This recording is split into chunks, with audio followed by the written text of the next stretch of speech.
Hi, I'm Vicky, a ranger with the Pembrokeshire Coast National Park. It's mid-February and I've come out to a local woodland to show you what you might find amongst the leaf litter and on some of the dead wood at this time of year. So I was walking along the path and I spotted a flash of red.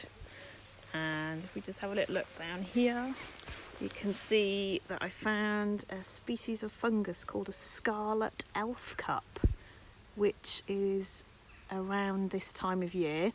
You'll normally see it between about December and mid-April, and there's more over here on this piece of dead wood. It's normally found in leaf litter and on dead wood, so keep your eyes peeled as you're walking around and you might spot it.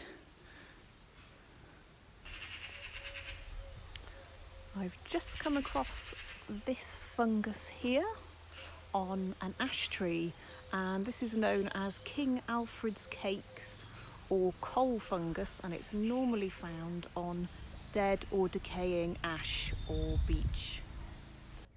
Another fungus to look for throughout the year is known as wood ear or jelly ear and can be found on both living and dead wood.